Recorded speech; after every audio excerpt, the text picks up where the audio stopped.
vineyard dedicated to 100% dry farm grapes and the wine that comes from them.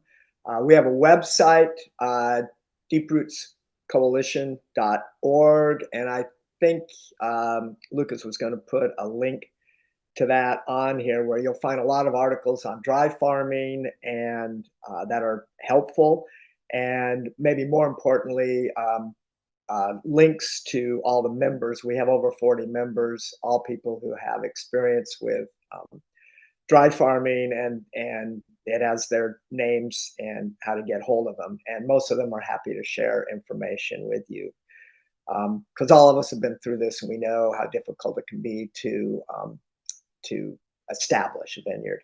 So my job here is going to be trying to talk a little bit from my experience, how to bring your dry farm vines to fruition.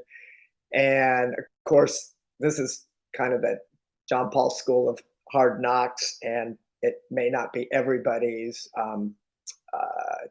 rationale for how you bring wine grapes into up the stake and everything, but this will be based on my experiences. And the very first thing that I want to emphasize is that this is really a labor-intensive endeavor. And since the it used to be very easy to establish vineyards in the state, but since the early 2000s, summers have gotten hotter and drier. We're all pretty aware of that, and so it's a little bit more difficult. There's no way you're going to get them established without putting a bit of water on them. And Patty's discussed rootstocks, and unfortunately, the two that I've been mostly using, 10114 and 3309, tend to be not as drought tolerant as a lot of other ones there. So I'm starting to reassessing in terms of new plantings what I'm going to be trying to use. But that's kind of part of the game. Once you have decided on a rootstock, then you have to get it bench grafted, or you may do field grafting. It just depends. Most people do bench grafting, and you can either do that yourself like I do, or you get someone else to bench graft it for you. And once it's bench grafted, it comes in these little paper tubes, and these are about 4 inches by 4 inches, and the vines come to you in that soil and rooted because they've been in the greenhouse, and then you want to put them outside under shade cloth for a while so they don't get burned because when you take it directly out of the greenhouse into the sun, they can get burned unless you slowly adapt them to that. Once they're ready to go, I've had bad luck putting them directly into the vineyard. And so what I do now is I actually have a nursery, and which is next to the vineyard. So it's the same soil as the vineyard, and I plant them out in the nursery, and through one growing season, I get their roots really established because, and that's true also if you're just trying to grow rootstock that you're going to field graft. You want to get a really robust root system before you put these out in the vineyard. So that's kind of rule number one. And then before you ever get to planting, soil preparation is really important. You want to get the carbon up in your soil as much as you can. And you can do this with things like biochar, composting. At Cameron Winery, we take all of our pressings and all of our prunings, which we chip up, and then we add a little bit of manure, and we make a beautiful compost pile that you turn a couple of times during the summer and keep moist. And there's a real art to it. But once you get it done, putting the compost out in the vineyard really has benefits. And then there's cover crops that you could also grow, mixtures of clover or vetch for nitrogen, buckwheat for making phosphorus more assimilable. There are lots of different cover crop ideas, and those also, when you mow them or till them in, will add to the carbon in your soil.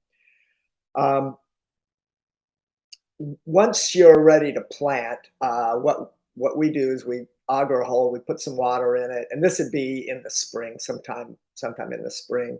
Um, and usually a handful of an organic fertilizer. 632 is usually what we use, and that gives them a little bit of a push when they're when they're starting out. And then we also mulch around the vines to try to retain as much moisture in the soil from the winter rains as possible. But at some point, you're going to have to put some water on them. And usually that means July, at some point in July and August, maybe into early September. And this is just a matter of watching your vines and going out there and seeing. For me, in my soil, most summers, about every 2 to 3 weeks, I'm going to have to put some water on. If you're lucky enough to have access to irrigation, obviously drip irrigation with about a half gallon per minute emitters is the best thing, but a lot of people don't have access to irrigation. And the main way people do it is pulling a tank through the vineyard and hand watering each vine, which is fine. I think it's not super efficient doing that, and the water doesn't really get down that deep into the soil, but it does work. I've gotten vineyards established that way. What I like using is these things. Okay, we still going? Oh, you're back, John. Thank you so much. All right. So once you get the vines going, and usually the first year, I'm just looking for some canopy out there on the little vines so that they're growing. What you're trying to do is make photosynthate to nourish the roots so the roots are really growing. You're really trying to develop the root system. That's the key here.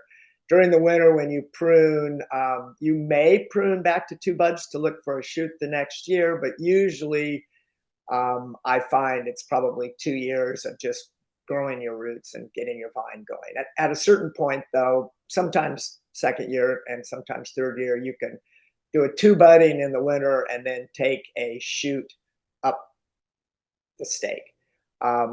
That shoot, in order to keep it, needs to be at least 3/8 inches in diameter, or it's not. Otherwise, you just prune it back down to a 2 bud. Eventually, you're going to make it up the stake, and typically, I figure it's about 3 years of this. Maybe if you want to share, like a key wrap-up thought here, because you are coming in and out, and that way maybe you'll have the final say. I am having snow here, that's true. But I guess my final say is, once you've weaned them off any supplemental water, life becomes really easy. Dry farming vines, they take care of themselves. And I love that. So you have to put the energy in for about 3 years, and then after that, life becomes easy. And again, I want to reiterate, if you're trying this, go to the deeprootscoalition.org, find links to various people there, and reach out and ask questions, because we're there to help you. Thanks.